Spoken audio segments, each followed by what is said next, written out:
Suamiku mengaku keluar kota untuk bekerja. Tapi saat aku menyusul diam-diam, aku menemukannya menikah siri di desa dengan wanita yang dulu pernah aku tolong.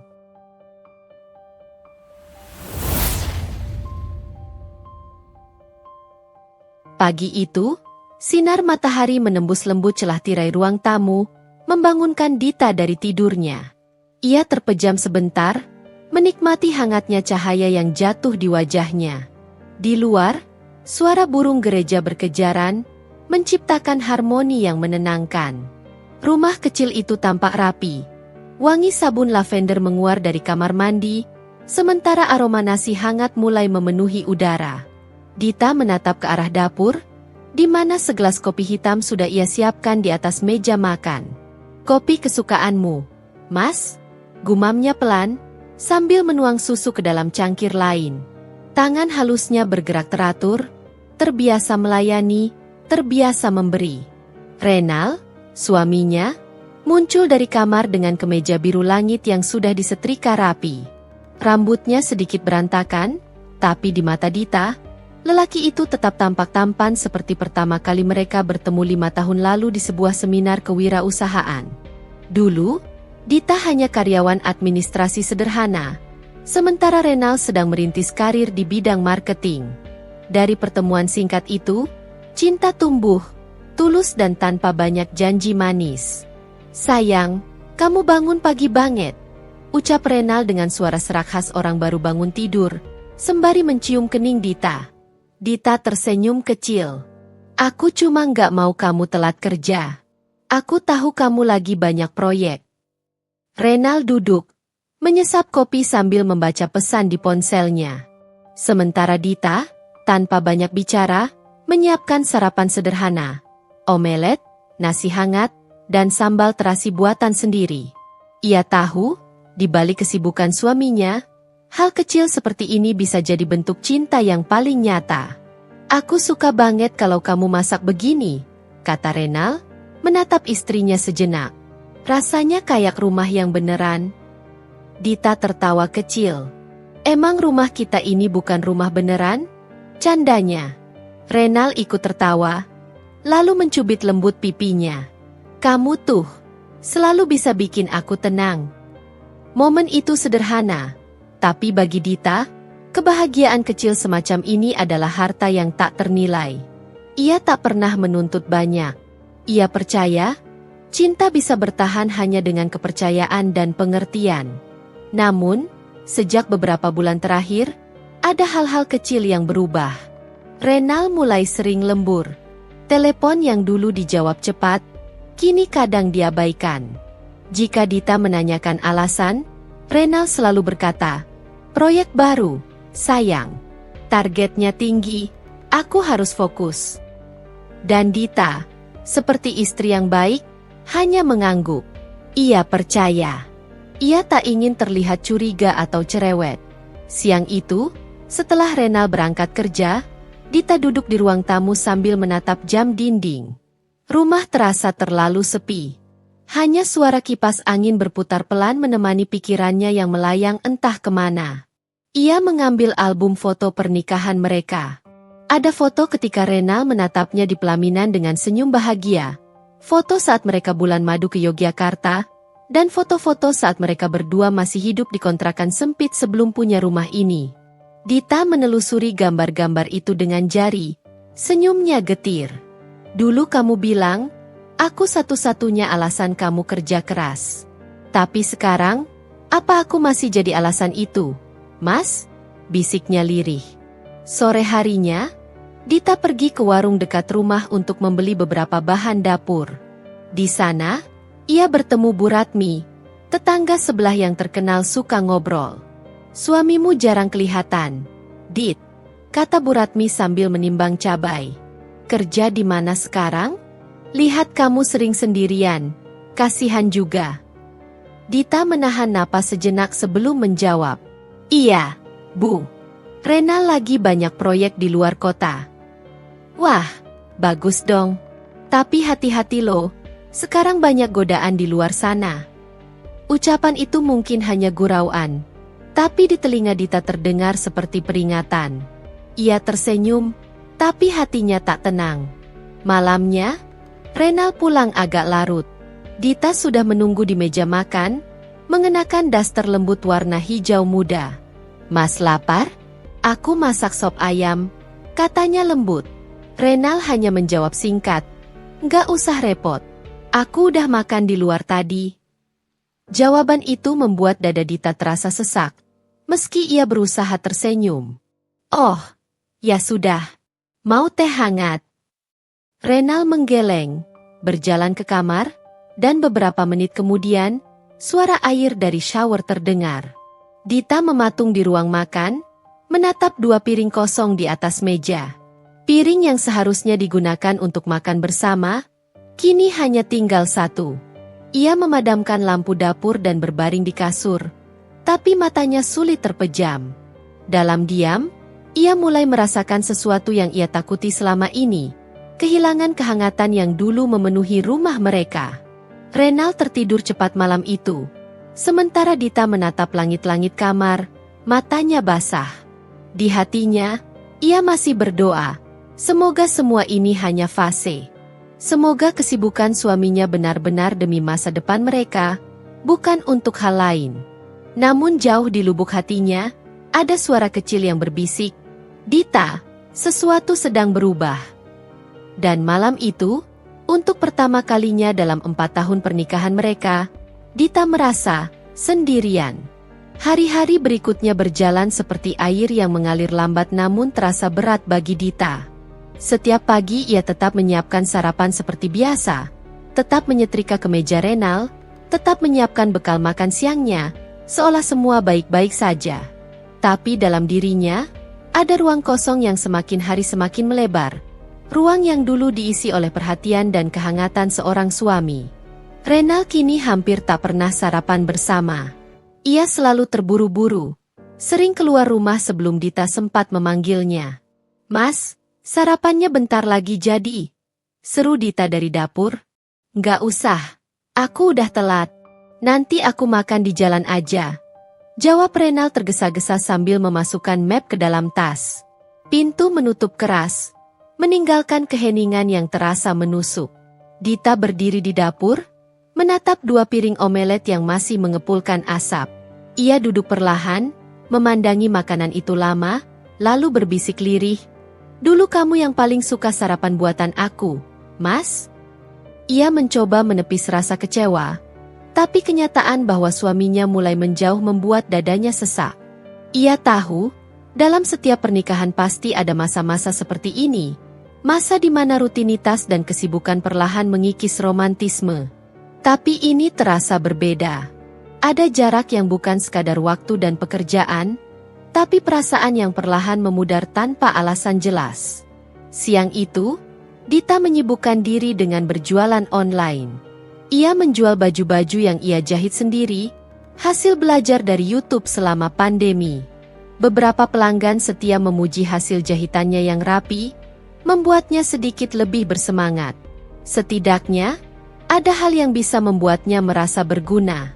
Namun di sela-sela menjawab chat pembeli, pikirannya tetap melayang pada Renal. Ia membuka pesan terakhir dari suaminya di WhatsApp. Sekadar, "Jangan lupa makan, ya." Pesan singkat tanpa emotikon. Dulu, Renal selalu menyelipkan emoji hati atau kata sayang. Sekarang, semuanya terasa formal, dingin, seolah hanya kewajiban. Sore menjelang malam, Dita menatap jam dinding berulang kali. Jam sudah menunjukkan pukul 8, tapi Renal belum juga pulang. Ia mencoba menelepon, tapi panggilannya tak dijawab. Setelah beberapa kali mencoba, pesan yang ia kirim hanya dibaca tanpa balasan. Rasa cemas mulai merayap di dadanya. Masih kerja, mungkin, pikirnya mencoba menenangkan diri. Tapi ketika jam sudah menunjukkan hampir tengah malam dan Renal belum juga datang, air matanya mulai menetes tanpa bisa ditahan. Sekitar pukul 11, suara mobil terdengar di depan rumah. Dita segera berdiri, menyeka air matanya cepat-cepat. Pintu terbuka, Renal masuk dengan wajah lelah. "Kamu belum tidur?" tanyanya datar. "Belum, Aku nungguin kamu. Dari tadi aku telepon tapi nggak diangkat. Ucap Dita lembut. Lagi rapat sama tim. Ponselku di silen. Jawab Renal pendek sambil melepas sepatu. Dita ingin bertanya lebih jauh. Tapi menahan diri. Ia tahu, jika ia menekan Renal dengan pertanyaan, suaminya akan semakin menjauh. Jadi ia memilih diam. Namun malam itu, saat Renal tertidur pulas, Dita menatap wajahnya lama. Ada banyak hal yang ingin ia tanyakan. Apakah masih mencintainya? Apakah masih bahagia bersamanya? Tapi bibirnya keluh, tak berani mengganggu lelaki yang kini terasa asing baginya. Hari berganti minggu. Frekuensi Renal bekerja keluar kota semakin sering. Kadang 2 kali seminggu, bahkan pernah hampir 2 minggu penuh tak pulang. Dita berusaha tegar, menunggu dengan setia di rumah yang semakin sepi. Ia bahkan menolak ajakan teman-temannya untuk pergi liburan kecil atau sekadar nongkrong. Dengan alasan, nunggu suami pulang. Namun, di lubuk hatinya yang paling dalam, ia merasa seperti sedang menunggu sesuatu yang tak pasti. Suatu sore, saat membereskan kamar, Dita menemukan sebuah map di dalam laci meja kerja Renal. Ia membuka perlahan, hanya ingin memastikan apakah itu berkas pekerjaan. Tapi di dalamnya, ada tanda bukti penginapan di sebuah desa bernama Kertajaya, lengkap dengan tanggal yang sesuai dengan waktu Renal mengaku sedang di Bandung untuk urusan kantor. Dita menatap kertas itu lama. Jantungnya berdegup kencang, tangannya gemetar. Ia mencoba menenangkan diri dengan logika. Mungkin proyeknya memang di sana. Mungkin ini urusan kerja, bukan hal lain. Namun hatinya tak percaya. Ia mencoba mencari tahu di ponsel Renal, tapi kini ponsel itu selalu terkunci dengan pola baru. Hari demi hari, perubahan kecil makin terasa. Renal kini jarang menatap mata Dita saat bicara. Ia lebih sering sibuk dengan ponselnya, bahkan saat makan malam bersama.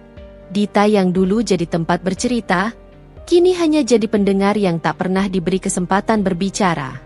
Suatu malam, Renal mendapat telepon saat mereka sedang makan.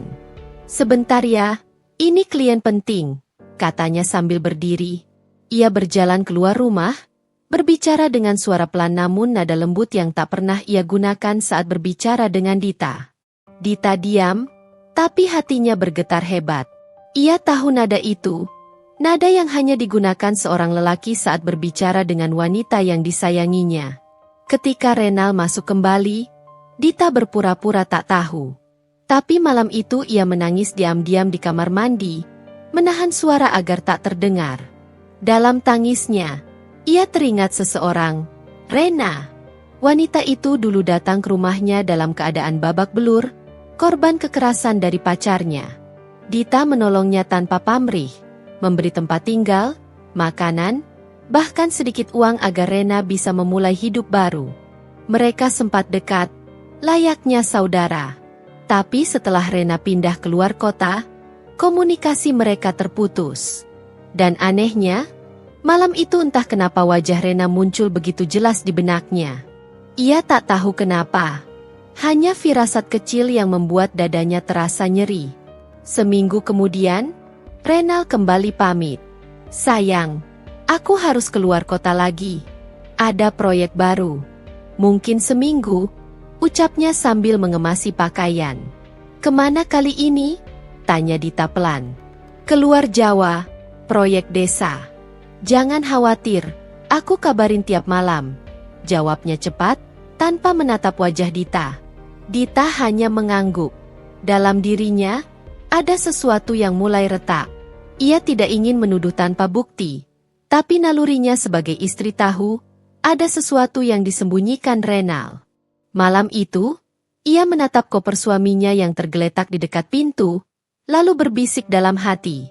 "Kalau memang ada rahasia, aku akan cari tahu sendiri, Mas. Tapi tolong, jangan buat aku kehilangan kepercayaan yang udah aku pertahankan selama ini." Dan di balik doa itu, Dita tak tahu bahwa perjalanannya mencari kebenaran akan mengubah hidupnya selamanya.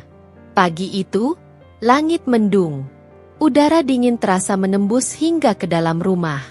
Dita berdiri di depan jendela, memandangi tetesan hujan yang menuruni kaca perlahan, seperti menggambarkan suasana hatinya yang sendu dan berat. Sudah 3 hari Renal pergi. Katanya keluar kota untuk urusan proyek. Tapi tak seperti biasanya, kali ini suaminya nyaris tak memberi kabar sama sekali. Dulu, setiap kali Renal bepergian, ia selalu sempat mengirim foto dari perjalanan, kadang pemandangan hotel, kadang makanan yang ia pesan, bahkan sekadar foto selfie sambil menulis, "Kangen kamu, sayang." Sekarang, hanya satu pesan pendek yang masuk di hari pertama. "Sudah sampai. Jangan khawatir." Setelah itu, hening. Tidak ada telepon. Tidak ada pesan. Tidak ada kabar. Dita mencoba menenangkan diri dengan kesibukan. Ia menata ulang ruang tamu, mencuci gorden, membersihkan semua sudut rumah.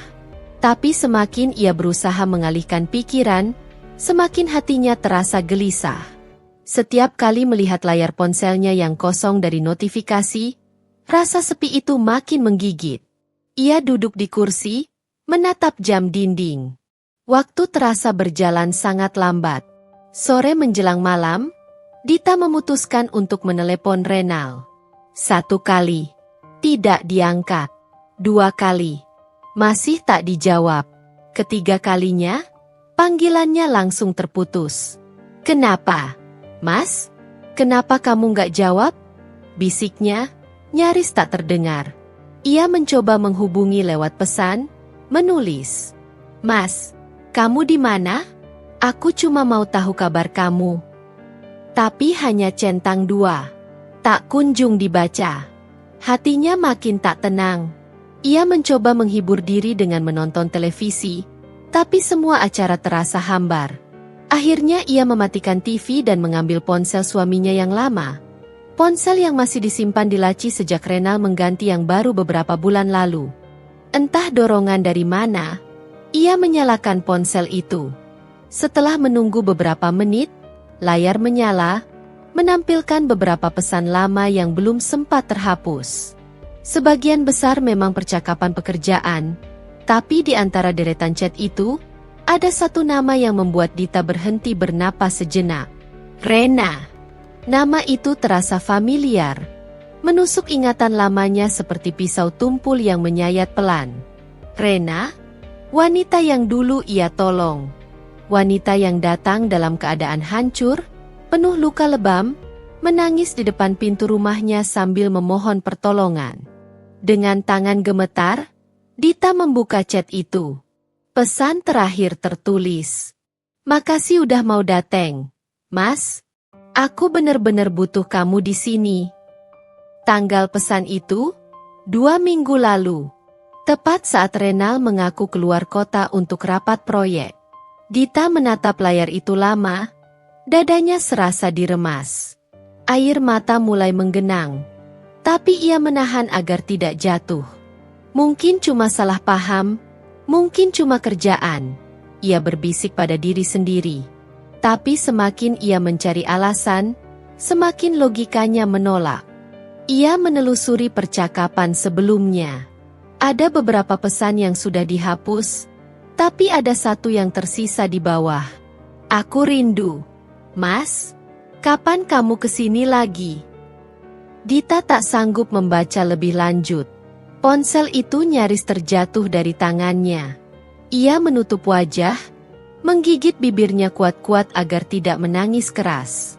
Malam itu, Dita berlutut di lantai kamar, menatap foto pernikahan mereka yang tergantung di dinding. Dalam foto itu, Renal memeluknya erat, dengan senyum penuh cinta. Tapi kini, senyum itu terasa palsu, seperti kenangan yang telah berubah menjadi kebohongan. "Mas, kenapa harus dia?" Suaranya pecah, lirih, penuh luka. Ia teringat jelas bagaimana Rena dulu datang dengan pakaian compang-camping, membawa luka lebam di wajah. Ditalah yang menolongnya, memberi makan, memberi tempat tidur, bahkan membelikan obat luka. Ia bahkan mengenalkan Rena pada Renal, sekadar untuk membantu mencari pekerjaan. Waktu itu, Dita yakin suaminya hanya menolong tanpa maksud lain. Ia percaya sepenuhnya pada cinta mereka. Tapi kini, semua keyakinan itu terasa seperti lelucon kejam. Beberapa hari kemudian, Renal pulang. Mobilnya berhenti di depan rumah menjelang sore. Dita menyambut dengan senyum tipis, menahan semua gejolak di dada. "Capek, Mas?" tanyanya lembut. "Lumayan," jawab Renal singkat, meletakkan tas tanpa menatapnya. Ia langsung menuju kamar mandi, meninggalkan Dita yang berdiri diam di ruang tamu. Setelah Renal keluar, Dita mencoba membuka pembicaraan. "Mas, kemarin kamu kemana aja? Katanya proyek luar Jawa, tapi aku lihat tiketmu cuma ke Jawa Tengah." Renal menatapnya tajam. "Kamu buka-buka barangku." Dita terdiam. "Aku cuma khawatir."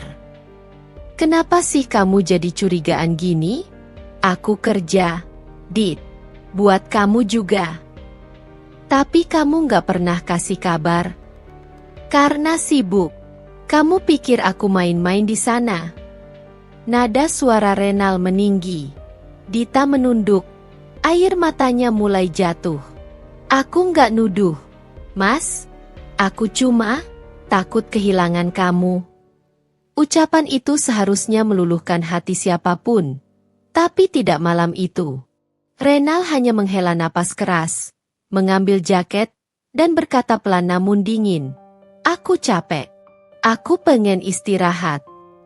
Ia masuk kamar tanpa menoleh lagi. Dita menatap punggung suaminya yang menghilang di balik pintu kamar, dan di sanalah hatinya mulai hancur perlahan. Ia tak tahu lagi apakah Renal masih mencintainya, atau hanya bertahan karena kewajiban. Keesokan harinya, Renal kembali berangkat pagi-pagi buta. Ia bilang ada urusan penting di luar kota lagi. Dita hanya mengangguk.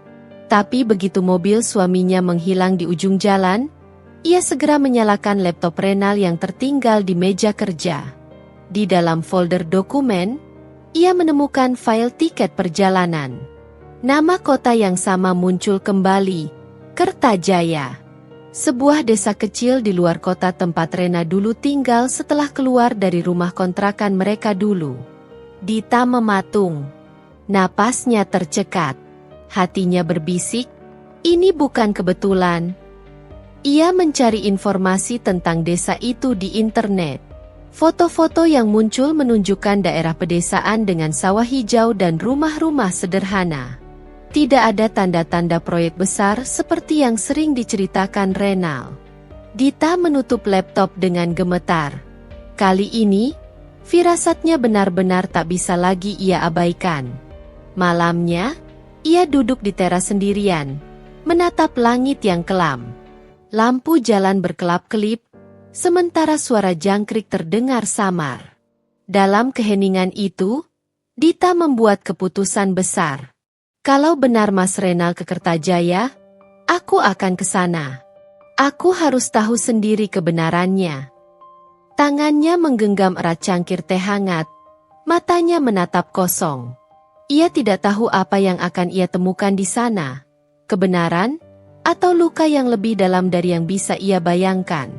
Tapi satu hal yang pasti, ia tidak mau lagi hidup dalam kebohongan. Dita, wanita lembut yang selama ini hanya diam dan sabar, akhirnya bertekad untuk mencari kebenaran tentang rumah tangganya sendiri.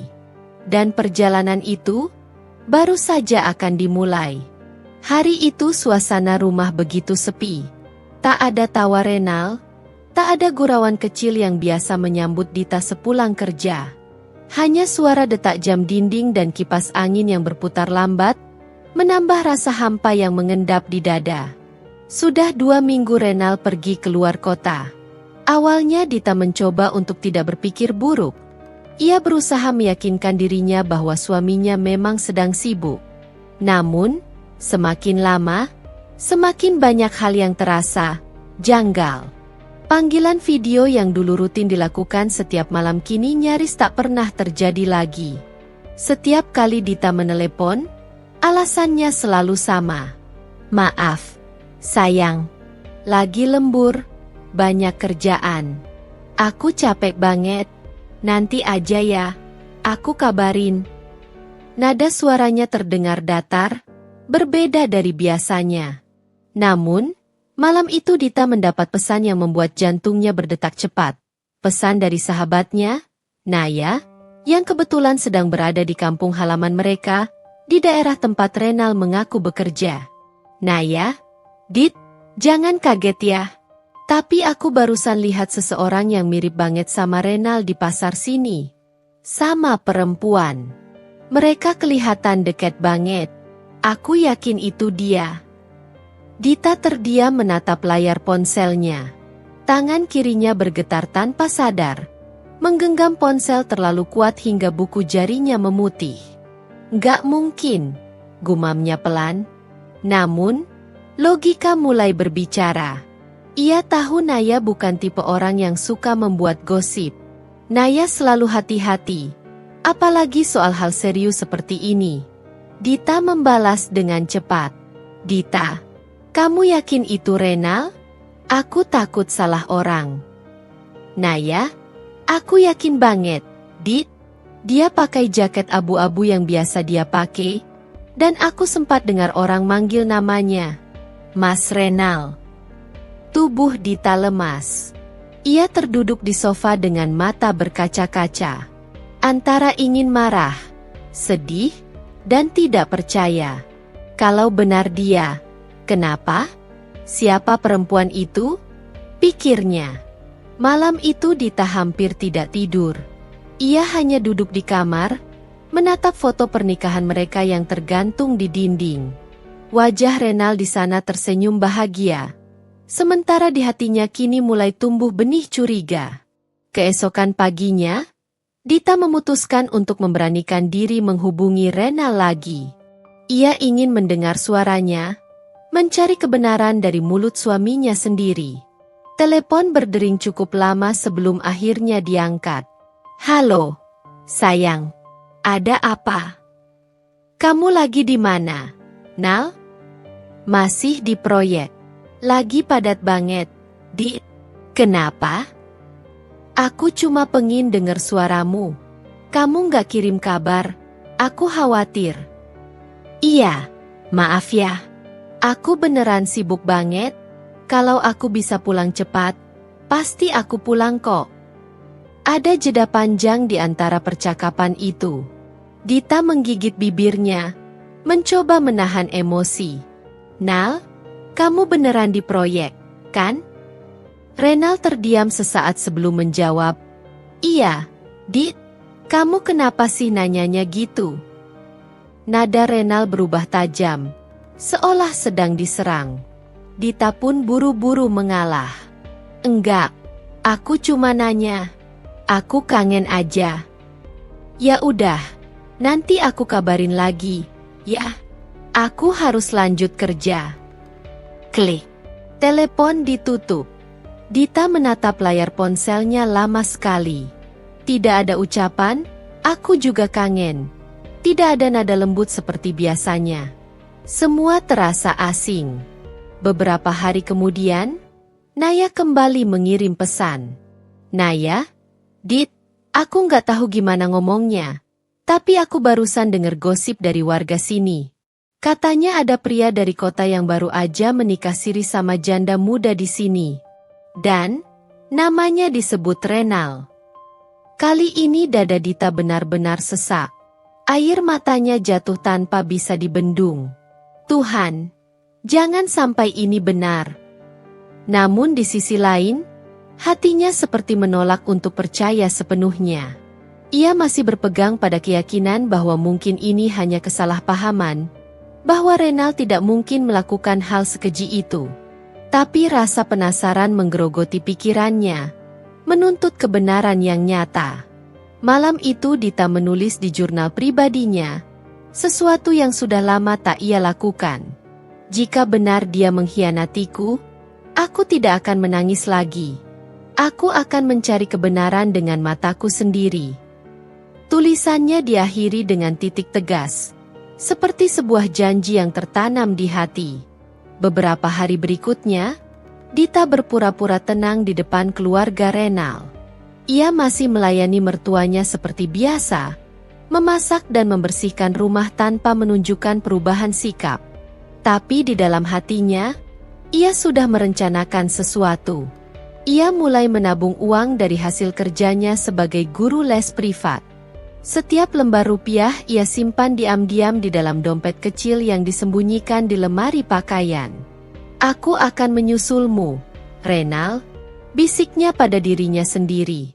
"Kalau memang benar kamu menikah lagi, aku ingin melihatnya dengan mata kepalaku sendiri."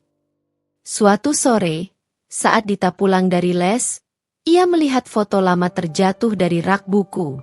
Foto itu menunjukkan dirinya bersama seorang perempuan yang dulu pernah ia bantu, seorang gadis bernama Rena. Rena dulu adalah teman kuliah Dita yang berasal dari desa. Ia sempat kehilangan pekerjaan dan tempat tinggal, hingga Ditalah yang menolongnya. Dita bahkan memperkenalkannya kepada beberapa teman kantor agar Rena bisa bekerja. Tapi setelah itu, Rena tiba-tiba menghilang tanpa kabar. Dita menatap foto itu lama sekali, lalu tersenyum pahit. "Rena, kamu di mana sekarang, ya?" Ia tidak tahu, dan tak akan menyangka, bahwa nama itu akan menjadi kunci dari semua rahasia yang selama ini disembunyikan oleh suaminya. Malam semakin larut, tapi Dita belum juga tidur. Ia hanya duduk di pinggir ranjang, menatap ponselnya, membuka galeri yang penuh dengan kenangan bersama Renal. Suara tawa, pelukan hangat, janji setia yang dulu terdengar tulus kini terasa seperti kebohongan. Dita menarik napas panjang, menatap keluar jendela yang gelap. "Kalau benar kamu sudah berubah, Renal, aku akan tahu. Dan aku akan pastikan kamu menyesal telah mempermainkan cinta yang tulus ini." Dan di malam sunyi itu, hati Dita yang dulu lembut mulai mengeras. Bukan karena benci, tapi karena luka yang terlalu dalam. Sudah seminggu Dita memantapkan hatinya. Ia tidak lagi bisa duduk diam menunggu kabar dari Renal yang semakin jarang menghubungi. Setiap pesan yang ia kirim hanya dibalas singkat, terkadang bahkan tidak dibalas sama sekali. Hatinya yang dulu penuh kepercayaan kini berubah menjadi lautan tanya. Pagi itu, setelah mengantar mertuanya ke pengajian, Dita memberanikan diri mengambil langkah besar. Ia memutuskan menyusul Renal ke desa tempat ia mengaku sedang bekerja. Ia tahu ini bukan hal mudah.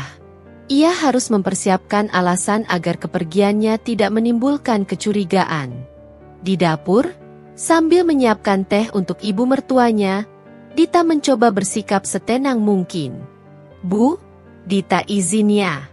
Mungkin 2 atau 3 hari nggak di rumah. Ada teman lama sakit di luar kota, katanya butuh bantuan." "Oh, teman lama?" tanya sang mertua sambil menatap heran. "Iya, Bu. Teman kuliah dulu. Kasihan, nggak ada keluarga di sini." "Ya sudah, kalau gitu hati-hati. Bawa pakaian secukupnya aja, jangan lupa kabari." Dita mengangguk pelan, mencoba tersenyum walau hatinya sesak. Ia tidak pernah berbohong pada mertuanya sebelumnya, tapi kali ini ia merasa harus. Sebelum berangkat, Dita sempat menatap kamar yang ia dan Renal tinggali. Foto pernikahan mereka masih tergantung di dinding. Senyum Renal di foto itu terasa seperti ejekan. "Aku akan mencari tahu apa yang kamu sembunyikan, Nal," bisiknya lirih. "Dan semoga aku masih punya kekuatan untuk menerima kenyataannya nanti." Perjalanan menuju desa tempat Renal berada memakan waktu hampir 6 jam dengan bus. Sepanjang perjalanan, Dita tak berhenti memandangi ponselnya, berharap Renal tiba-tiba mengirim pesan, menanyakan kabar, atau sekadar mengatakan bahwa ia merindukannya. Tapi tidak ada. Yang ada hanya notifikasi kosong dan diam yang mencekam. Ketika bus mulai memasuki kawasan pedesaan, Dita menatap keluar jendela. Sawah-sawah hijau terhampar luas, pepohonan berjajar rapi di pinggir jalan, dan anak-anak kecil berlarian tanpa alas kaki. Suasana desa yang tenang justru membuat dadanya makin sesak. Disinilah, katanya, Renal sedang bekerja keras untuk masa depan mereka. Tapi mengapa hatinya merasa masa depan itu kini sedang dipertaruhkan? Dita turun di terminal kecil dan langsung mencari tempat menginap sederhana. Sebuah penginapan tua di pinggir jalan menjadi pilihannya. Pemiliknya, seorang ibu parubaya bernama Bu Lastri, menyambutnya dengan ramah. "Sendirian aja, Enduk?"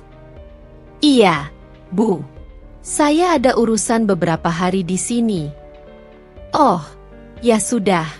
Kamarnya di ujung kiri. Kalau butuh apa-apa, panggil aja saya." Dita tersenyum sopan dan menuruti arahan itu. Setelah menaruh tas di kamar, ia duduk di tepi ranjang, menarik napas panjang. Matanya menatap cermin di depan ranjang. Wajahnya tampak lelah. Tapi di balik itu ada keteguhan yang baru tumbuh. "Aku nggak boleh goyah. Aku harus tahu kebenarannya," katanya pada diri sendiri. Keesokan paginya, Dita memutuskan untuk mencari tahu lebih dalam. Ia berjalan-jalan di pasar desa dengan menyamar seperti orang biasa. Ia mengenakan kerudung polos dan baju longgar agar tidak mencolok. Di pasar itulah, langkahnya terhenti ketika mendengar nama yang membuat jantungnya berdebar. "Rena, istrimu nggak ikut, Mas Renal?" Terdengar suara seorang penjual dari arah kios sayur. Dita spontan menoleh. Ia melihat seorang pria berjaket abu-abu, jaket yang sangat ia kenal, sedang tersenyum kecil sambil membayar sayur. Ia tak salah lihat. Itu Renal, suaminya. Dan di sampingnya, berdiri seorang perempuan berwajah lembut, berkerudung krem, yang terlihat sangat akrab dengannya. Mereka tertawa, berbicara hangat seperti pasangan suami istri sejati. Dunia Dita seolah berhenti berputar. Nafasnya tersengal. Tangannya bergetar hebat saat ia menahan diri agar tidak langsung mendekat. Ia menatap dari kejauhan, mencoba memastikan. Dan saat perempuan itu menoleh sedikit ke arah cahaya matahari, Dita terpaku. "Itu Rena?" bisiknya. "Iya, tidak salah lagi. Itu adalah Rena, teman kuliahnya, perempuan yang dulu pernah ia tolong ketika hidupnya berada di titik terendah." Dita masih ingat betul bagaimana Rena dulu menangis di pelukannya karena ditinggal pacar dan kehilangan pekerjaan. Ia yang membantu mencarikan tempat tinggal, ia yang memperkenalkan Rena pada teman-teman yang bisa menolong. Dan sekarang, perempuan itu berdiri di samping suaminya. Dita segera berbalik arah sebelum mereka menyadari kehadirannya. Dadanya terasa mau pecah, matanya panas, napasnya memburu. Ia berlari kecil ke arah gang sempit di belakang pasar, mencari tempat untuk menenangkan diri. Air matanya tumpah tanpa bisa ditahan. Kenapa harus dia? Kenapa harus orang yang dulu aku tolong?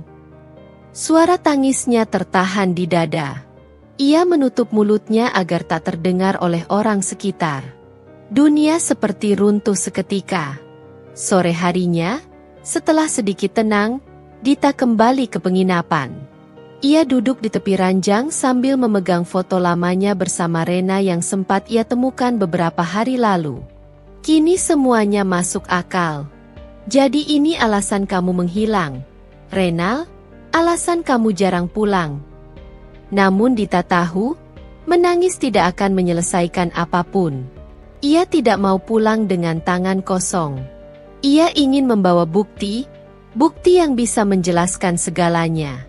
Malam itu, ia mulai menulis catatan kecil di buku saku yang dibawanya. Hari pertama di desa. Aku melihat Renal dan Rena bersama. Aku tidak salah lihat. Mereka tampak seperti suami istri. Besok aku akan cari tahu di mana mereka tinggal. Ia menatap catatan itu lama sekali sebelum menutup buku. Lalu dengan suara bergetar tapi tegas, ia berjanji pada dirinya sendiri. Besok, aku akan menemukan rumah mereka. Dan saat aku berdiri di depan pintu itu, aku ingin mendengar kebenaran langsung dari mulut mereka berdua. Di malam yang sunyi itu, Dita tidak lagi menjadi istri yang pasrah. Ia berubah menjadi perempuan yang siap menghadapi kenyataan, betapapun menyakitkannya. Pagi itu, udara di desa terasa begitu segar, tapi di dada Dita, yang ada hanyalah sesak.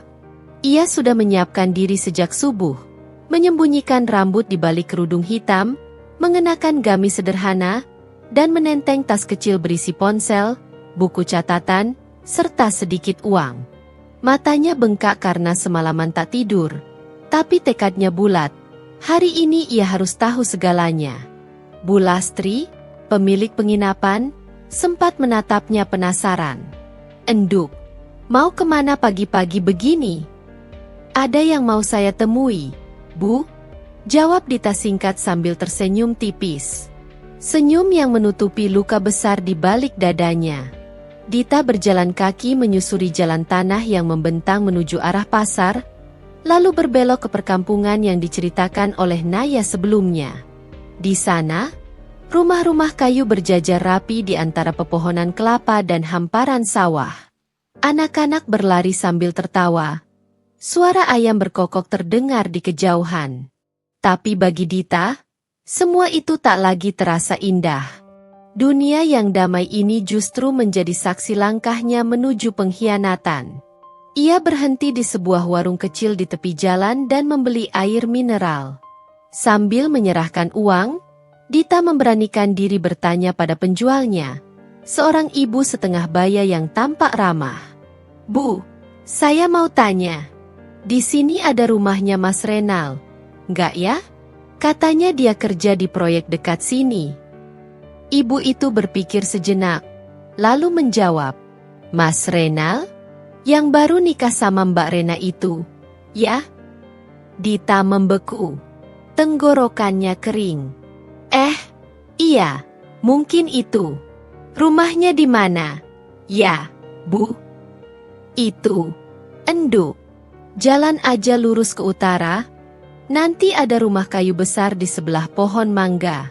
Ada pagar bambu dan pot bunga warna biru di depannya.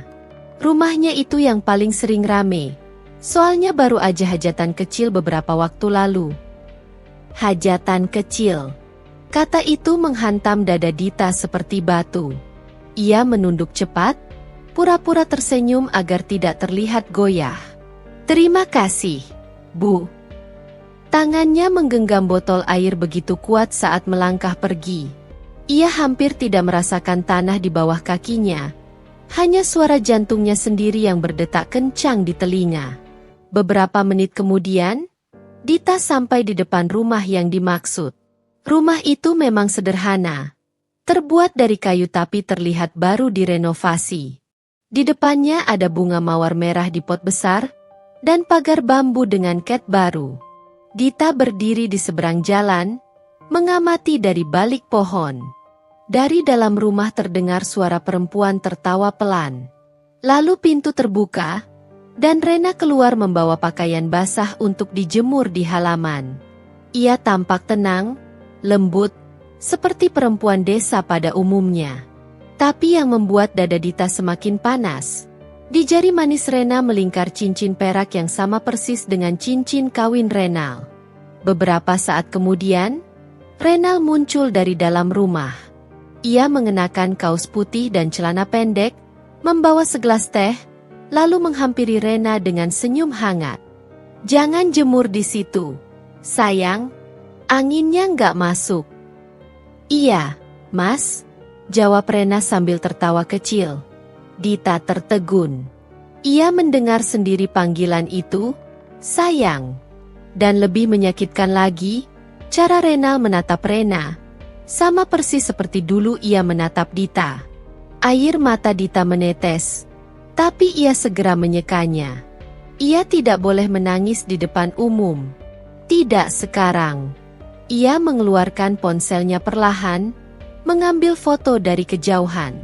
1, 2, 3. Ia perlu bukti, bukan untuk mempermalukan, tapi untuk mengingat bahwa apa yang ia lihat bukan mimpi buruk, melainkan kenyataan.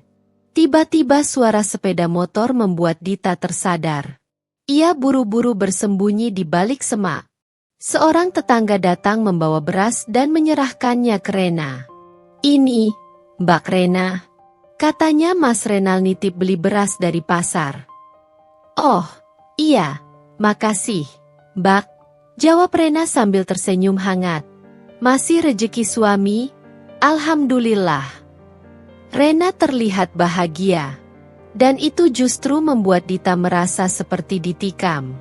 Bagaimana bisa perempuan yang dulu ia tolong, yang ia anggap sahabat, sekarang hidup bahagia dengan suaminya sendiri? Dita mundur perlahan, menahan isak. Ia berjalan cepat meninggalkan tempat itu. Takut jika langkahnya terdengar atau matanya bertemu dengan tatapan mereka. Sesampainya di penginapan, Dita langsung menutup pintu kamar dan duduk di lantai. Tangisnya pecah tanpa bisa dihentikan lagi. "Kenapa, Renal? Kenapa kamu tega? Dan kamu, Rena, apa semua bantuan dulu belum cukup sampai kamu harus mengambil suamiku juga?" Ia memeluk lututnya erat, tubuhnya bergetar. Namun di sela tangis itu, muncul perasaan lain, marah yang begitu dalam. Bukan hanya marah karena dikhianati, tapi karena Dungu telah percaya terlalu lama. Selama ini, ia bersabar, berusaha memahami, menunggu, dan memaafkan. Tapi ternyata kesabarannya hanya dipakai untuk menutupi kebohongan. Ia menatap dirinya di cermin.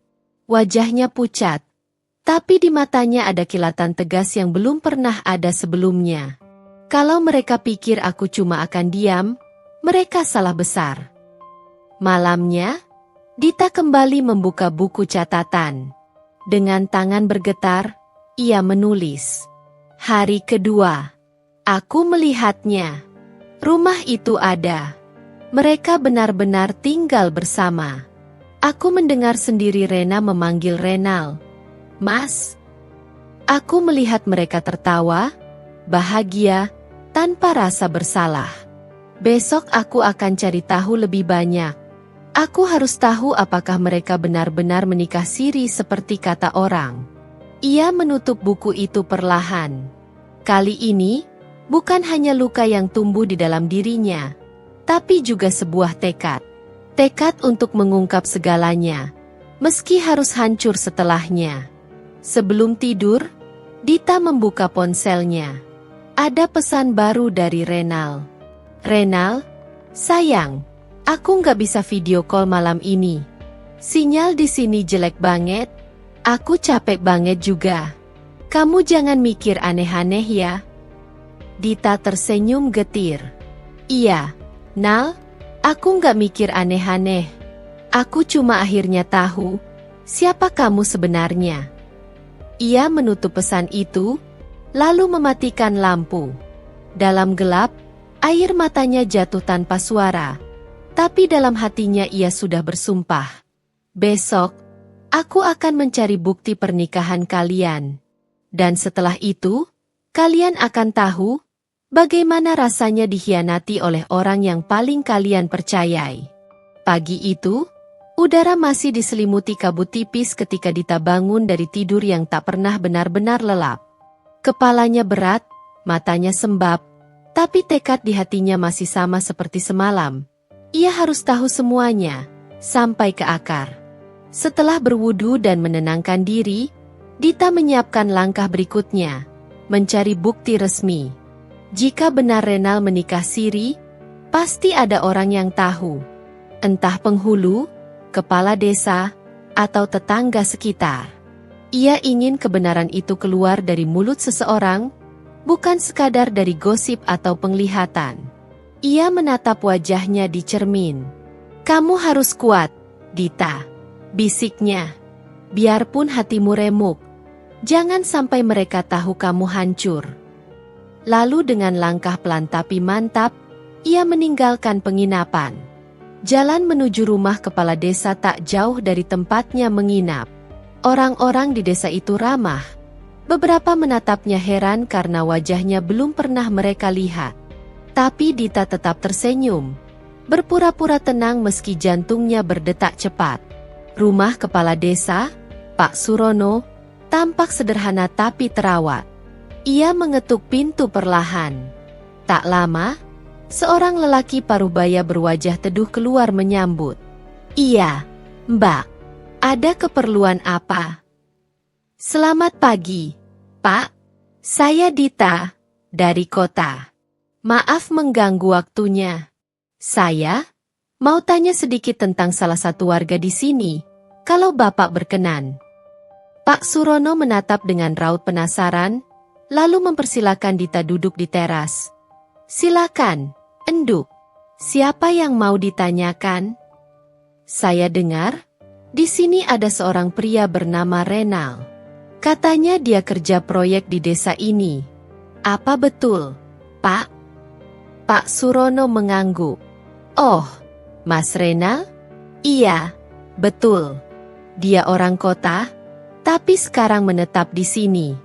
Baru beberapa bulan ini tinggal di rumah Mbak Rena, istri sirinya." Kata-kata itu menghantam dada Dita seperti palu besi. Tapi ia menahan ekspresi, mencoba tetap tenang meski seluruh tubuhnya gemetar. "Istri sirinya?" ulangnya pelan. "Iya, mereka nikah siri di sini, Enduk.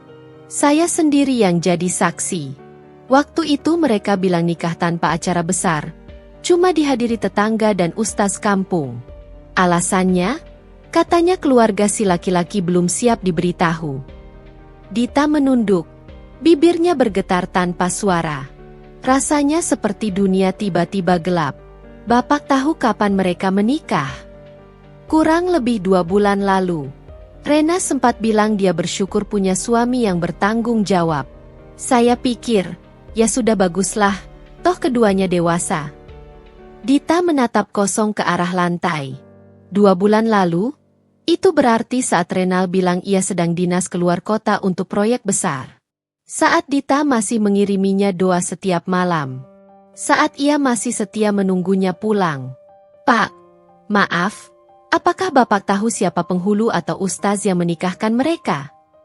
"Iya, ada. Namanya Ustaz Raffi. Rumahnya di sebelah Mushola Al-Falah. Kalau Enduk mau tanya lebih jelas, bisa langsung ke sana." Dita tersenyum lemah. "Terima kasih banyak, Pak Surono. Maaf sudah merepotkan." "Tidak apa-apa, Enduk. Oh iya, maaf kalau boleh tahu, Enduk ini siapa bagi Mas Renal?" Pertanyaan itu membuat Dita terdiam lama. Ia menunduk, menahan air mata yang hampir jatuh. "Saya? Istrinya. Istri sahnya." Pak Surono sontak terkejut. "Astagfirullah, ya Allah, Enduk. Saya benar-benar nggak tahu. Maafkan saya. Saya kira Mas Renal itu lajang. Dia nggak pernah bilang sudah menikah." Dita tersenyum getir. "Tidak apa, Pak. Bapak tidak salah. Yang salah itu dia, yang berani berbohong tentang statusnya." Ia pamit dengan sopan, meninggalkan rumah itu dengan langkah berat tapi pasti. Perjalanan menuju rumah Ustaz Raffi terasa begitu panjang. Setiap langkah seakan membawa Dita lebih dalam ke jurang kebenaran yang menyakitkan. Ia menemukan rumah Ustaz itu di sebelah mushola kecil. Pintu terbuka, dan dari dalam terdengar suara lantunan ayat suci. Dita menunggu dengan sabar hingga bacaan itu selesai, lalu mengetuk pintu.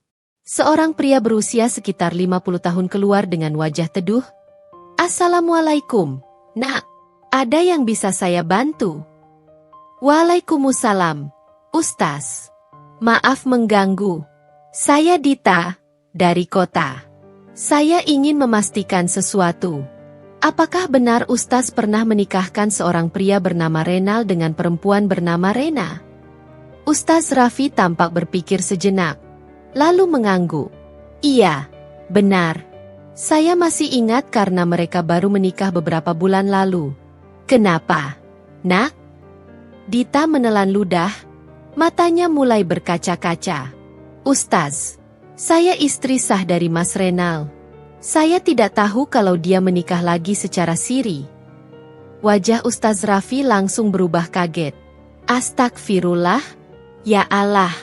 Saya benar-benar tidak tahu, Nak. Waktu itu dia mengaku duda dan bilang sudah lama pisah dengan istrinya. Kalau saya tahu begini, saya tidak akan menikahkan mereka tanpa izin dari pihak pertama. Dita menggigit bibirnya kuat-kuat agar tidak menangis di depan orang itu.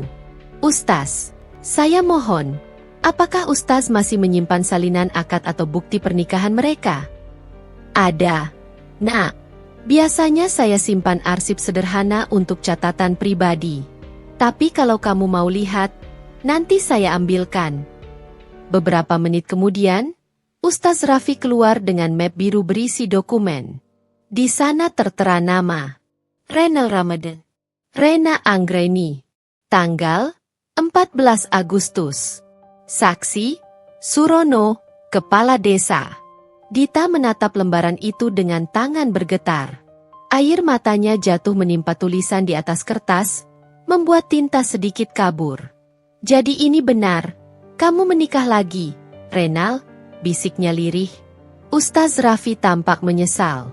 Nak, maafkan saya. Kalau kamu mau, saya bisa bantu jadi saksi kalau suatu hari kamu ingin memperjuangkan hakmu. Saya tahu kamu disakiti. Dita tersenyum lemah. Terima kasih, Ustaz. Saya tidak tahu harus berkata apa lagi. Ia membungkuk sopan lalu pamit, membawa kertas itu dalam genggaman, bukti yang akan mengubah hidupnya selamanya. Sesampainya di penginapan, Dita duduk di lantai sambil menatap map biru itu lama sekali. Di dalamnya, ada tulisan tangan yang menjadi saksi bahwa suaminya telah berkhianat dengan cara paling halus. Menikah diam-diam dengan wanita yang dulu ia tolong. Tangisnya pecah lagi. Tapi kali ini bukan karena lemah. Air matanya jatuh bersama tekad baru. Kamu pikir aku gak akan berani, Renal? Kamu pikir aku akan diam dan menangis selamanya? Tidak. Aku akan pulang. Tapi bukan untuk menunggumu. Aku akan bawa bukti ini. Aku akan buka semuanya di depan keluargamu.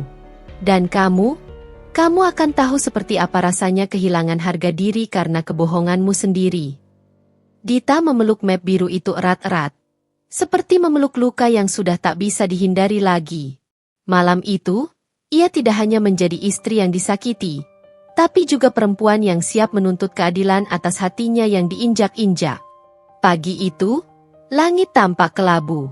Kabut masih menggantung di antara pepohonan ketika Dita menatap kaca jendela penginapan untuk terakhir kalinya. Di tangannya, map biru berisi bukti pernikahan siri Renal dengan Rena ia genggam erat. Seolah itu adalah simbol dari luka yang ia bawa pulang. Dita menarik napas panjang. Sudah cukup aku menangis di tempat ini. Sekarang waktunya aku pulang, bukan untuk mencari jawaban, tapi untuk menuntut kejujuran. Bisiknya lirih, namun tegas. Dengan langkah mantap, ia meninggalkan desa itu tanpa menoleh ke belakang lagi. Tapi di dalam hatinya, setiap langkah terasa seperti menapaki pecahan kaca. Sakit, tapi harus terus dijalani. Perjalanan pulang ke kota terasa lama. Di dalam bus, Dita memandangi jalan raya yang berliku-liku. Sesekali matanya menerawang pada bayangan masa lalu. Saat Renal pamit berangkat kerja sambil mencium keningnya. Saat ia memintanya untuk menjaga diri, dan saat Dita dengan tulus mengantar suaminya sampai ke depan pintu rumah dengan doa yang hangat. Kini, semua kenangan itu terasa seperti penghinaan. Sesampainya di terminal kota, matahari sudah tinggi. Dita memesan taksi menuju rumah. Ia sempat ragu untuk melangkah ke dalam rumah yang selama ini menjadi saksi cinta mereka.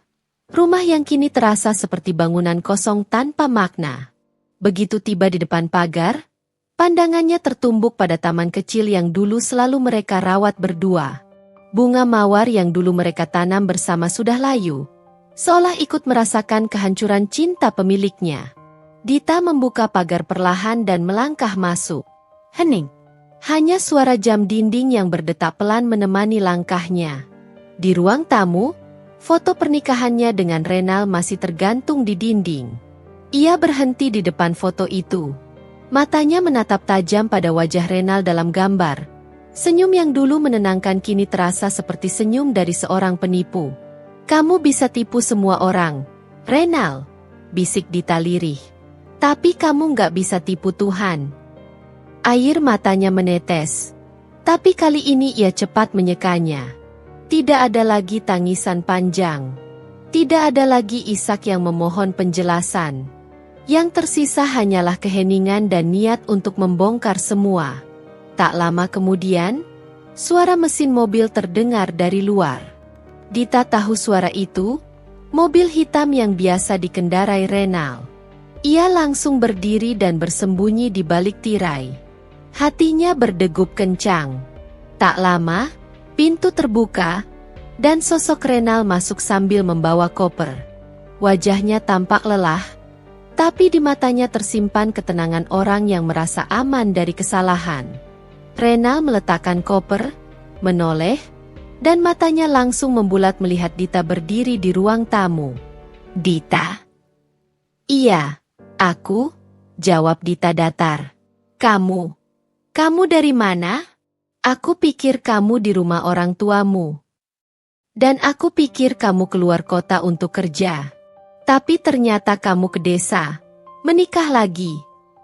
Renal tertegun. Wajahnya langsung berubah tegang. "Kamu ngomong apa, Dit? Kamu salah paham. Aku enggak." "Jangan bohong," potong Dita keras. Ia melempar map biru ke arah meja. "Itu buktinya.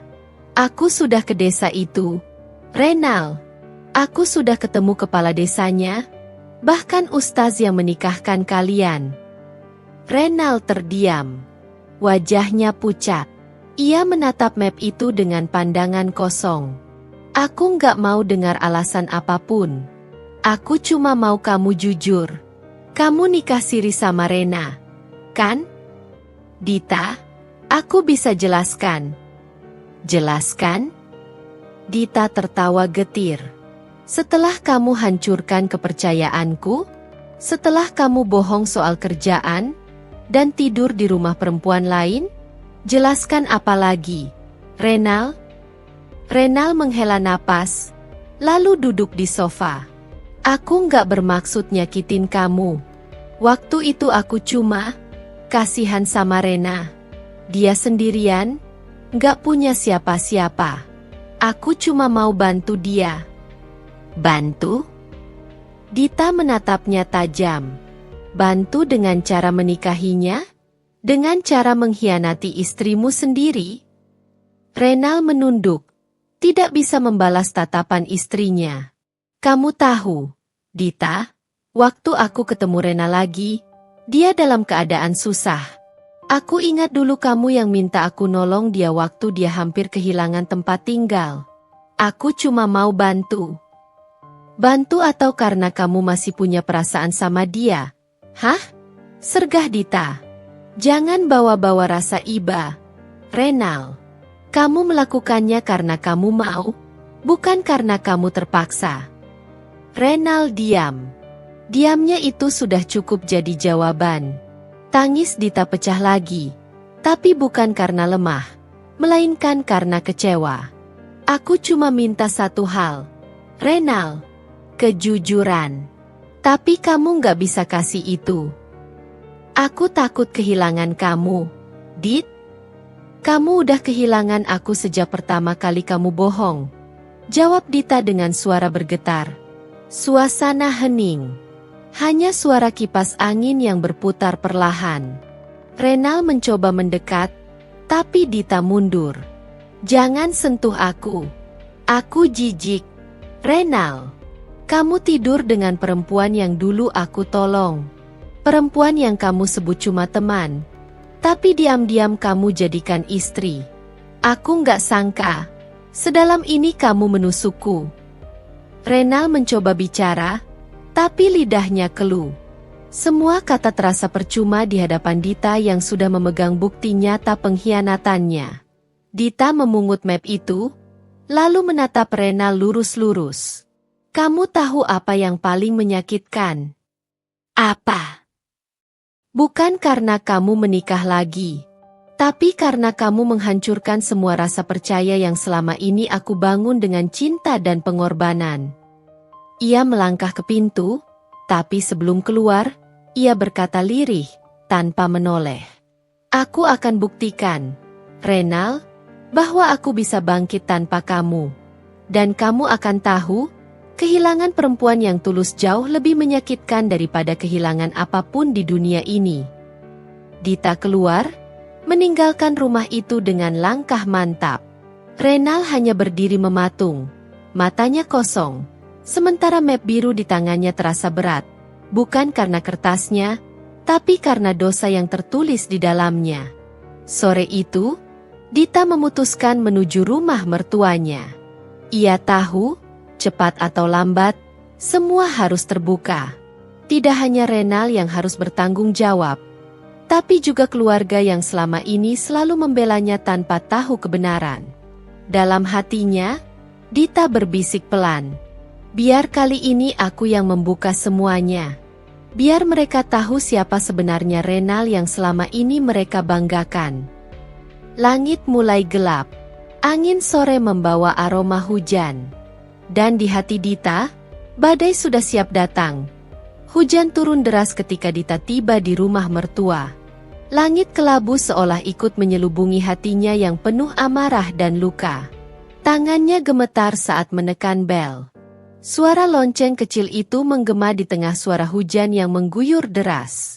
Tak lama, pintu terbuka.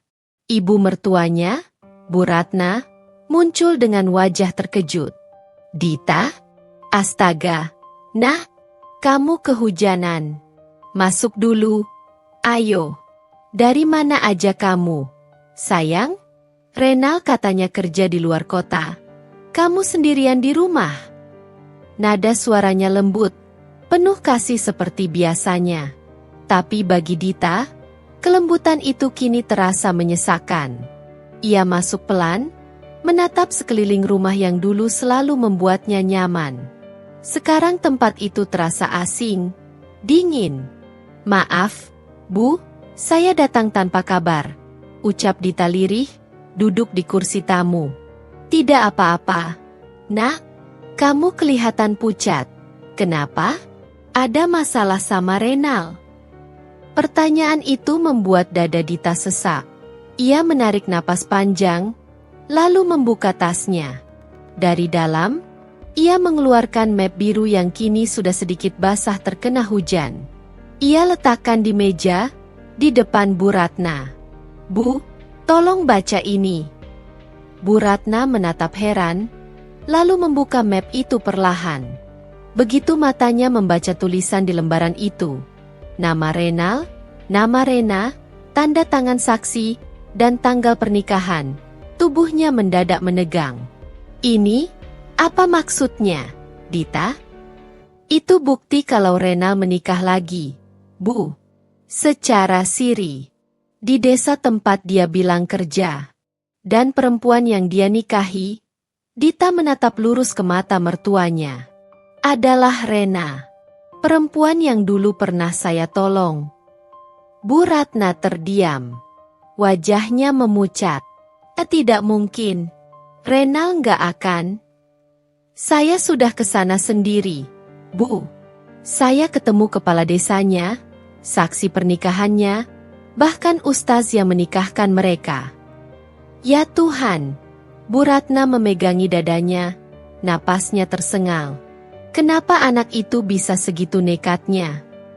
Dita menatapnya dengan mata basah, tapi suaranya tegas. Saya nggak mau ibu bela dia lagi, Bu. Selama ini saya diam karena saya hormat pada keluarga ini. Tapi sekarang, semua sudah jelas. Dia bukan cuma berbohong pada saya, tapi juga pada ibu dan ayah. Suara langkah terdengar dari arah tangga. Pak Arman, ayah Renal, muncul sambil memegang surat kabar. Ada apa ribut-ribut? Tanyanya datar. Pak, suara Bu Ratna bergetar. Renal, ternyata, menikah siri. Pak Arman menatap Dita tajam. Apa maksudnya ini? Dita berdiri, menunduk sopan. Saya mohon maaf harus datang dalam keadaan seperti ini, Pak. Tapi saya nggak mau diam lagi. Ini buktinya. Ia mendorong map itu ke arah meja. Pak Arman membaca cepat, lalu membanting kertas itu ke meja. Anak kurang ajar. Wajahnya merah padam. Aku sudah ajarkan dia tanggung jawab, tapi malah main belakang begini. Bu Ratna menutup wajahnya, menangis. Pak, kita harus panggil Renal pulang. Biar dia jelaskan sendiri. Tidak ada yang perlu dijelaskan, sahut Dita cepat. Saya sudah dengar semuanya dari orang-orang di sana. Dia bahkan tinggal satu rumah dengan perempuan itu. Suasana rumah seketika tegang. Hujan di luar semakin deras, seolah langit pun menambah suasana muram. Sore itu juga, Bu Ratna menelpon Renal dengan suara bergetar. Renal, pulang sekarang juga. Ibumu nggak mau dengar alasan apapun. Cepat pulang sebelum ibu sendiri yang datang ke tempat kamu. Tak sampai 2 jam, Renal datang. Wajahnya tegang. Begitu masuk, ia melihat Dita duduk di ruang tamu dengan tatapan yang sulit dibaca, sementara kedua orang tuanya berdiri di sisi lain. Ada apa ini? Pak Arman menghantam meja dengan keras. Kau masih tanya? Kau pikir kami nggak tahu? Renal terdiam. Kau pikir kami nggak tahu kalau kau menikah siri di desa? Dan perempuan itu? Rena. Ya. Astaga. Renal. Kau sadar apa yang kau lakukan? Renal menunduk. Ayah, aku bisa jelaskan. Tutup mulutmu, bentak Pak Arman. Jelaskan apa lagi? Ini ada buktinya. Kepala desanya saksi, ustaznya pun mengakui. Bu Ratna menangis terseduh. Kenapa kamu tega? Nah, Dita itu istri yang baik. Dia nggak pernah kurang apapun. Kenapa kamu balas kesetiaannya begini? Renal mencoba mendekati ibunya. Tapi Dita berdiri dan mengangkat tangan, menghentikannya. Cukup, Renal. Jangan sok jadi suami baik di depan orang tuamu. Kamu sudah bohong terlalu lama. Dita, aku nggak mau dengar lagi. Kamu pikir aku nggak tahu alasan sebenarnya kamu nikah sama Rena? Karena dia hamil, kan? Ruangan hening. Renal menatap Dita kaget. Bu Ratna langsung menatap anaknya dengan wajah ngeri. Apa yang Dita bilang itu benar? Renal tidak menjawab. Ia hanya menunduk dalam-dalam. Hening. Tapi diamnya adalah jawaban paling jujur yang pernah keluar dari mulutnya. Bu Ratna terisak keras. Pak Arman hanya bisa berdiri dengan wajah kecewa. Kau memalukan keluarga ini, Renal. Aku tidak pernah mendidikmu jadi laki-laki pengecut seperti ini. Kalau kau mau menikah lagi, bicarakan baik-baik. Jangan menipu. Jangan membuat aib seperti ini. Renal menunduk. Matanya berkaca-kaca. Aku tahu aku salah. Tapi waktu itu aku nggak tahu harus bagaimana. Rena bilang dia mengandung. Aku nggak tega ninggalin dia. Aku takut Dita terluka kalau tahu. Dita tertawa getir. Kamu takut aku terluka? Renal, luka itu justru kamu yang buat dengan semua kebohonganmu. Kalau saja kamu jujur, mungkin aku masih bisa menghormatimu sebagai suami. Hujan masih turun deras. Suara petir terdengar di kejauhan. Bu Ratna menggenggam tangan Dita erat-erat. Nak, ibu mohon maaf atas perbuatan anak ibu. Kamu nggak pantas disakiti seperti ini. Tidak apa, Bu, ujar Dita lembut. Saya sudah ikhlas. Tapi saya tidak akan tinggal diam. Saya akan selesaikan semuanya dengan cara yang benar. Ia menatap Renal dengan tatapan dingin, nyaris tanpa emosi. Besok aku akan datang ke pengadilan agama. Aku mau urusan kita selesai secara sah. Setelah itu, kamu bebas hidup dengan perempuan pilihanmu. Renal menatapnya dengan wajah hancur. Dita, jangan begini. Aku masih sayang kamu. Cukup. Renal. Cinta tanpa kejujuran bukan cinta. Itu hanya topeng untuk menyembunyikan dosa. Dita menunduk hormat kepada kedua mertuanya. Terima kasih sudah memperlakukan saya dengan baik selama ini, Bu, Pak. Tapi mulai hari ini, izinkan saya pergi. Bu Ratna menahan tangis. Nak, kamu yakin? Iya, Bu. Saya sudah terlalu lama menunggu kejujuran yang gak pernah datang. Dita melangkah keluar, menembus hujan tanpa payung. Langkahnya tegap, meski bajunya basah kuyup. Renal hanya bisa memandang dari balik pintu. Tubuhnya gemetar, air matanya bercampur dengan hujan yang mengguyur. Ia tahu, kali ini, ia benar-benar kehilangan sesuatu yang tak akan pernah bisa ia miliki kembali. Malam itu, Dita duduk di kamar kontrakan kecil yang ia sewa. Di hadapannya, berkas-berkas pengajuan gugatan sudah tersusun rapi. Tangannya sempat ragu untuk menandatangani, tapi kemudian ia menatap foto pernikahannya di atas meja. Dan ia tahu, cinta yang pernah indah itu kini hanya tinggal kenangan. Kamu mungkin sudah menikah lagi, Renal, bisiknya. Tapi aku juga akan menikah lagi, dengan kebebasanku. Ia menandatangani dokumen itu dengan tangan tegas. Dan di luar, hujan perlahan reda, digantikan cahaya bulan yang menembus awan gelap. Sudah 3 minggu berlalu sejak Dita menandatangani surat gugatan cerainya. Hidupnya kini berpindah ke kontrakan kecil di pinggiran kota, jauh dari rumah besar yang dulu ia isi dengan tawa dan doa. Meski sederhana, tempat itu terasa lebih tenang. Tidak ada lagi suara Renal. Tidak ada lagi kebohongan yang menyelinap di balik nada lembut. Namun, ketenangan itu belum sepenuhnya pulih. Kadang, di tengah malam, Dita masih terbangun karena mimpi buruk. Mimpi tentang Renal dan Rena, berdiri di pelaminan sederhana, dengan senyum penuh pengkhianatan. Ia duduk di tepi ranjang, memeluk lutut, menatap kosong ke dinding. Di sana tergantung selembar kertas putih bertuliskan kata-kata yang ia tulis sendiri pada malam pertamanya di rumah itu. Luka boleh tinggal, tapi aku harus tetap berjalan. Kata-kata itu menjadi pengingatnya setiap kali hatinya nyaris goyah. Pagi itu, Dita berangkat bekerja lebih pagi dari biasanya. Ia bekerja sebagai staf administrasi di sebuah kantor kecil, bukan pekerjaan besar, tapi cukup untuk membuatnya mandiri. Rekan-rekannya mulai tahu sedikit demi sedikit tentang masa lalunya, tapi Dita tidak pernah mau bercerita banyak. Ia hanya menjawab dengan senyum.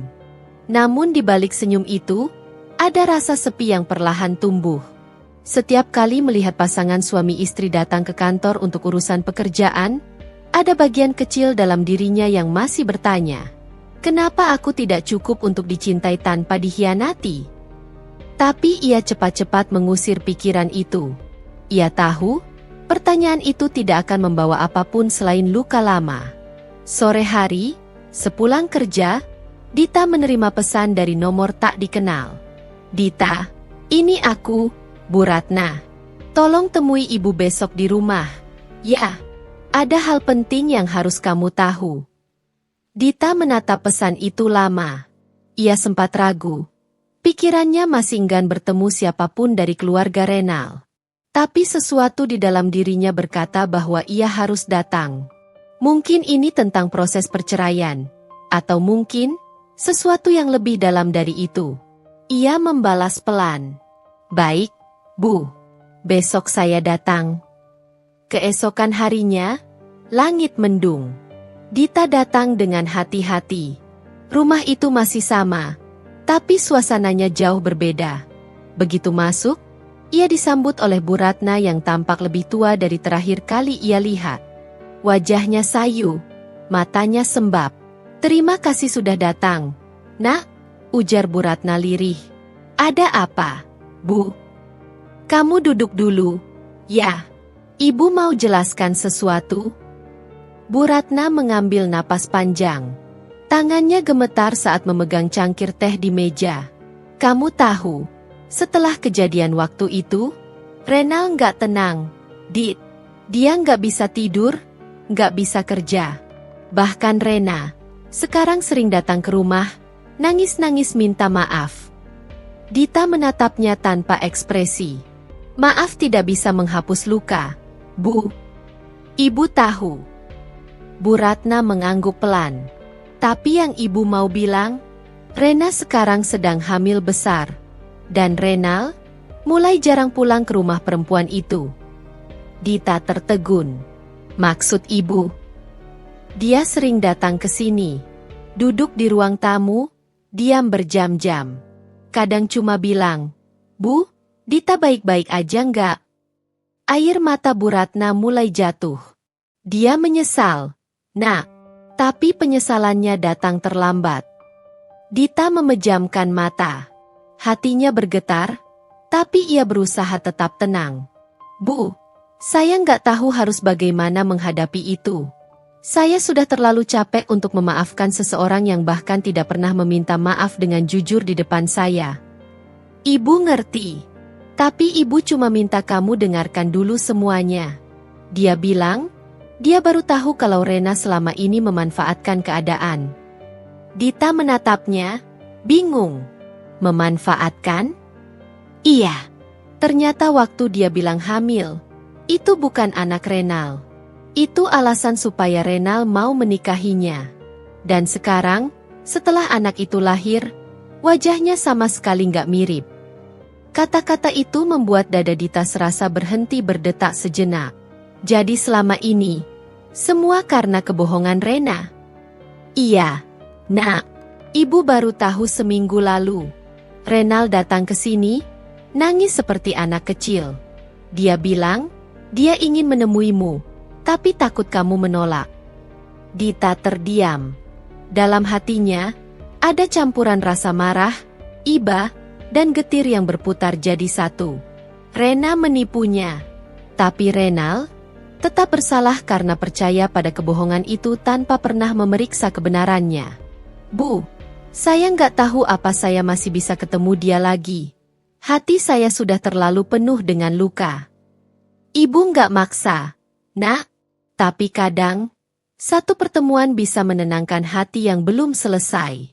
Entah untuk maaf, atau sekadar penutup yang pantas." Dita menatap lantai, menahan air mata. "Kalau Tuhan kasih waktu, mungkin suatu hari saya akan bicara sama dia. Tapi bukan sekarang, Bu. Saya belum siap." Bu Ratna menggenggam tangan Dita erat-erat. "Ibu paham, sayang.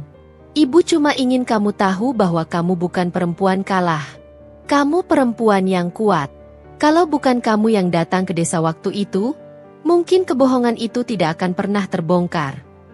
Dita mengangguk pelan. Ia tahu kata-kata itu tulus. Tapi di hatinya, luka itu masih berdenyut pelan. Belum sembuh, belum benar-benar reda. Sore itu, Dita berjalan pulang dengan langkah perlahan. Langit mulai cerah setelah hujan kecil mengguyur. Di trotoar, ia melihat sepasang suami istri berpegangan tangan, tertawa kecil sambil menuntun anak mereka. Ia berhenti sejenak, tersenyum samar. Bukan karena iri, tapi karena sadar, ia pun pernah punya masa seperti itu. Masa yang indah sebelum segalanya hancur. Namun kini, ia tidak lagi ingin kembali. Ia hanya ingin menutup luka itu dengan cara yang benar. Entah dengan pertemuan terakhir, atau hanya dengan keikhlasan yang tumbuh perlahan dalam hati.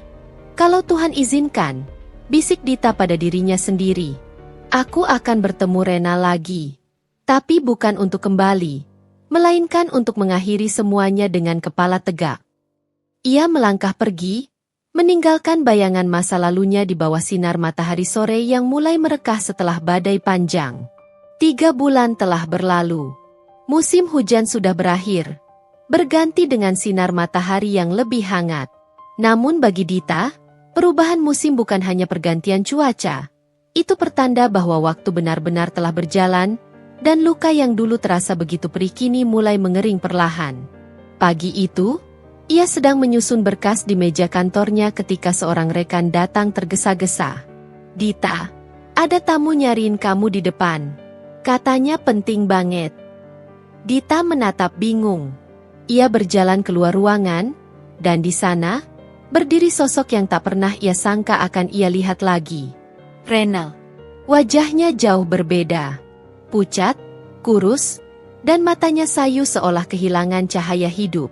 Untuk sesaat, waktu terasa berhenti. Udara di antara mereka begitu tebal dengan kenangan dan penyesalan. "Dita?" Suara itu lirih, nyaris tak terdengar. "Aku cuma ingin bicara sebentar. Tolong jangan pergi dulu." Dita menatapnya dalam diam. Lalu ia berkata pelan, "Baik, 5 menit. Setelah itu aku harus kembali kerja." Mereka duduk di bangku taman depan kantor. Renal menunduk lama, lalu mulai bicara. Suaranya bergetar. "Aku nggak tahu harus mulai dari mana. Aku udah berbulan-bulan nyari keberanian buat ketemu kamu. Tapi setiap kali ingat gimana aku nyakitin kamu, aku takut kamu nggak mau lihat wajahku lagi." Dita menatap lurus ke depan, menahan getaran di dadanya. "Kamu benar. Aku memang gak mau lihat kamu lagi. Tapi kalau kamu datang untuk minta maaf dengan sungguh-sungguh, aku akan dengar. Karena aku sudah lelah membenci." Renal meneteskan air mata. "Aku salah besar, Dit. Aku bodoh.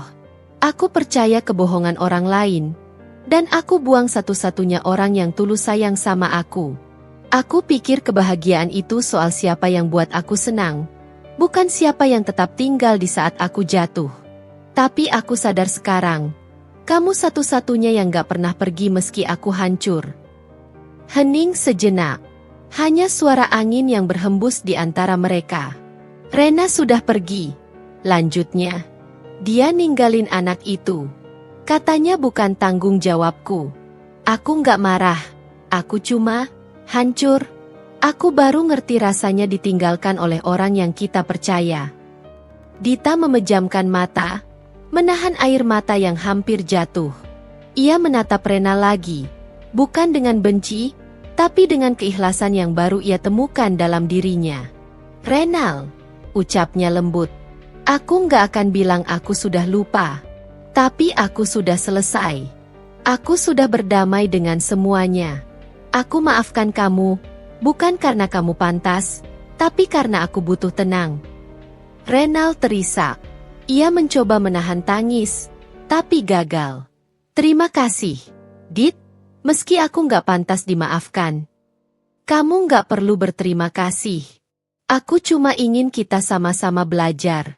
Kadang, kehilangan adalah cara Tuhan buat kita ngerti arti menghargai." Dita berdiri.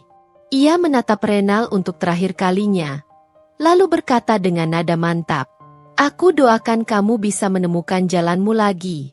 Bukan untuk kembali padaku, tapi untuk memperbaiki dirimu sendiri. Karena penyesalan gak akan mengubah masa lalu, tapi bisa jadi alasan untuk hidup lebih benar ke depan." Renal menunduk, menangis tanpa suara. "Aku janji, Dit, aku akan jadi orang yang lebih baik. Dan aku nggak akan ganggu hidupmu lagi." "Itu cukup," jawab Dita sambil tersenyum tipis. "Selamat tinggal, Renal." Ia berbalik, melangkah menjauh tanpa menoleh.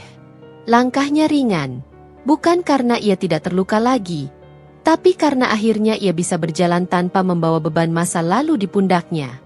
Malam itu, di rumah kontrakan kecilnya, Dita menulis di buku hariannya, "Aku pernah hancur karena cinta.